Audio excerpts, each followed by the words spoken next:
the nick of time. That was unbelievable and indescribable! You absolutely had to be there, and no explanation would ever do it justice! We've all had that period of time when we were young and thought about the allure of having superpowers, whether it was super speed, flying, telling your barber you were not okay with their haircut. You would imagine all of these scenarios in which you would use these powers within your super powerless life. Kid Cosmic covers that in a way that I'm willing to predict that Kid Cosmic might not just be the greatest kid within animation this year, but maybe even this decade, if it keeps up. Also plugging my Insta.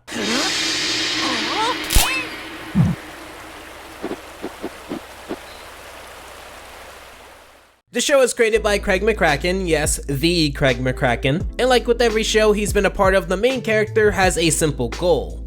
Save a city, spend time with a distant imaginary friend as per an agreement, explore, help, and protect the galaxy from evil. This show is no different. They're patrons of Mo's Oasis Cafe! Oh no!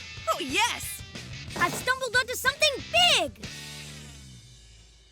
A crashed spaceship! Gotcha! Ah! Although perceived as the weird kid whose head is always in the clouds, or in this case, space clouds, to understand Kid, you have to understand what his goal is. With these space rocks, they bestow upon to anyone who wears them the power indicated by its color, creating portals to teleport through, seeing the future, the ability to clone yourself, super strength, and telekinesis. Yes, not flying, telekinesis. Yeah, it's a long story. However, let's reflect on the Kid characters that people would call good recently. We have characters like Luz, Lincoln, KO, Anne, Annie, Steven, Hilda, Craig, so many. However, what I love about Kid is that while he shares in the general optimism, feel-good, rah-rah vibe that many of those former characters have in their own doses, what separates Kid from them is that Kid is annoying.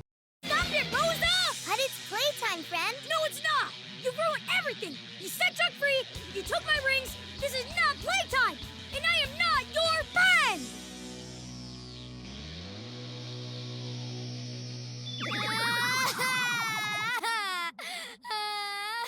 Rosa!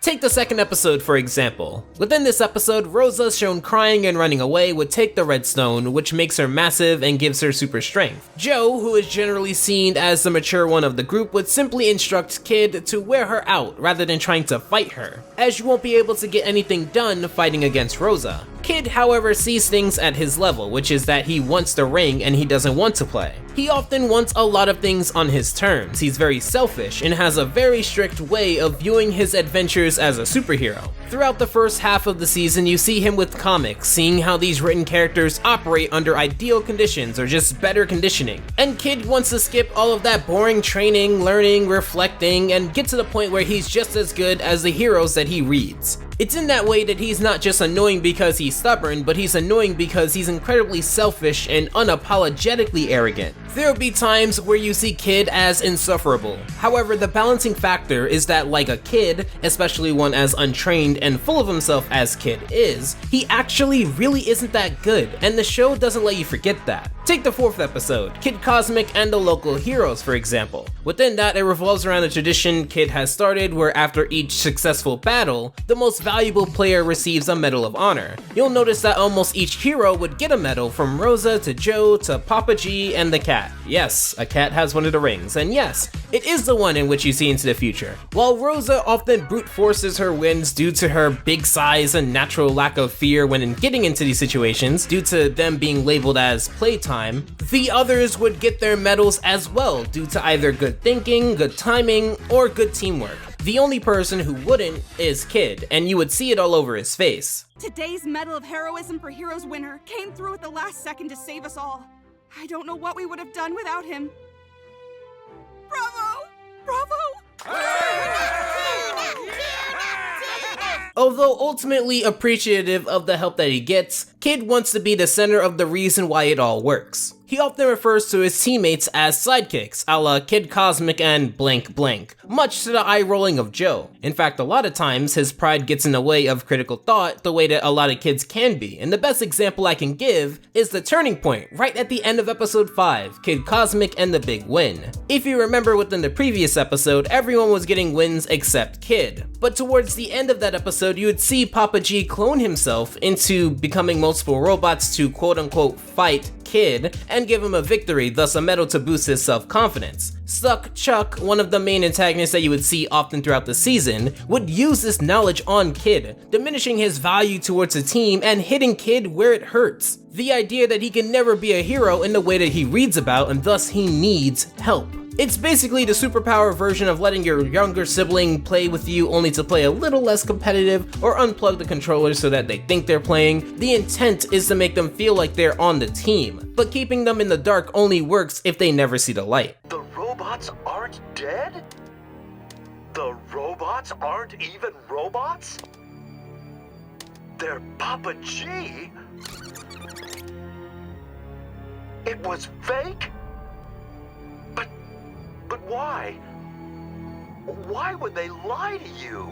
At this point, you would wonder why a character that's mean, selfish, stubborn, and incompetent would be one of the best characters that I've seen in a while. Well, that has to do with the other side of why I think Kid works: the world. Throughout the season, we're shown numerous times where Kid is not only defeated, but humbled. He's humbled within the second episode, where he has to apologize to Rosa for his outburst. His hand is forced within the third episode to give up the scroll that would teach him more about how to hone in on his powers, thus forcing him to sacrifice something that he knows he'd need to become the perfect hero. He's incredibly humbled within the fourth episode, seeing everyone else win, and having him be the only person who needed to be handed a win. This isn't a novel approach either. In fact, one of my favorite shows of all time would only work if the main characters were humbled each and every time: Ed, Edd, and Eddy. Had the Eds won all the time, they'd be negatively perceived because they're actually harming and conning people without any trouble. This isn't to say that Kid loses in the sense of the episode ends with the villains winning, but oftentimes, Kid loses on a personal level in which he notices that his team is leveling up and leaving him in the dust, and it's in that way that he reflects on the idea that the heroes he reads about, there is a gap between him and them. Don't feel bad for quitting, Kid.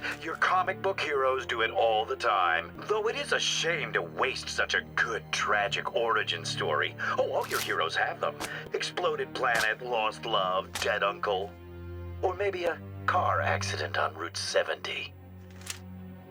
It's in this way that we see that he's painfully human, showing that being a hero isn't about taking on battles and winning, but understanding that there is a mental game to this as well. In fact, this is a great scene within the show with Stuck Chuck secretly showing how prior to them meeting, Kid's parents were killed in a tragic car accident, showing how he is painfully human. He does have insecurities. He does have flaws. He does experience envy, jealousy, and letting anger get the best of him. He's also young and doesn't understand the idea that a team is composed of all of its parts. Practice truly is a part of the process. The way that heroes are written is to glamorize their adventures without showing the painful realities of actually trying to replicate it. However, most importantly of all, like many people, Kid obsesses over status.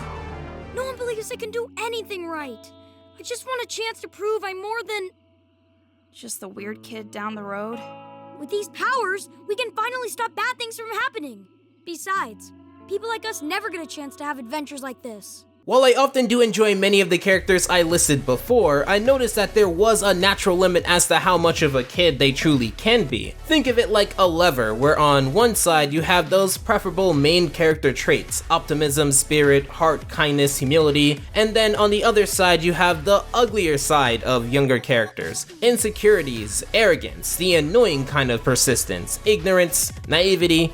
And it seemed like many characters nowadays, there's like this limit as to how much of the latter that they can have, and I would imagine this is due to the fact that if we are making these shows for kids, you probably wouldn't want them to admire a kid who is mean. You'd want their animated role models to be seen as examples of being a good Samaritan, in whatever world that they inhabit. However, I do think that's looking at it from a surface level, and it is that fear or natural unwillingness to delve into those negative attributes that is founded in an unfortunate narrative.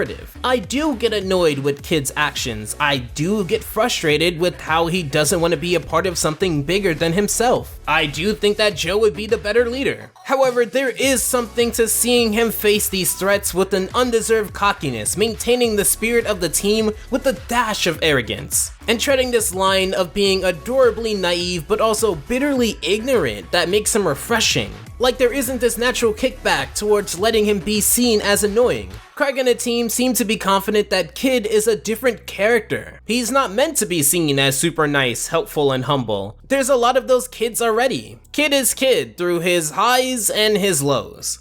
Trust me, you don't want to go back there.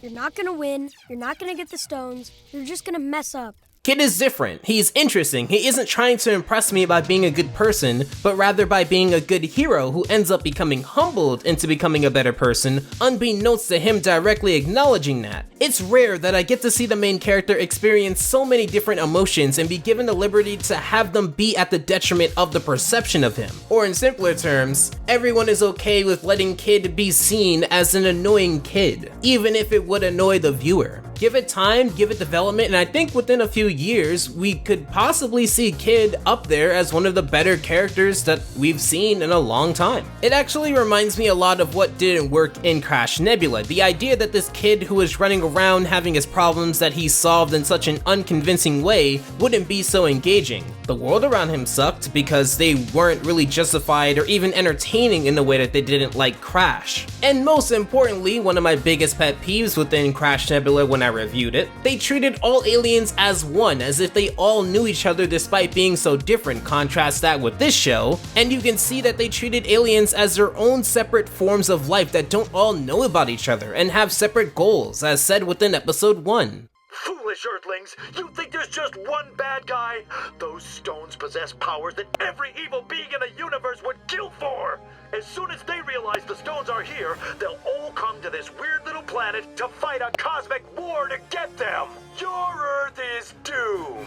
Kid feels more like the clumsy kid who kind of lucked his way into his position of power and has a long road ahead before he can be seen as legendary. Whereas the more I think about it, Crash never really connected with me because the character was written to try so hard with connecting with me. He was the narrator and the main character. He had the love interest, the geek best friends, and the bully combo, like we already don't see that within most shows. And even having the odds against him in such a fruitless way to make me root for him didn't work, because the odds weren't even engaging enough to connect and root and want to see this struggle. In comparison, Kid's struggle is a lot better. It has an internal and external part, with the dynamic of self-worth, self-love, and integrity going up against his natural sense to do things himself after his parents are tragically taken away, his notion of how heroes should act, and his perception as the weird kid. However, Cosmic is the weird kid because the show allows for him to not be seen as normal, or even the norm of how most kids are.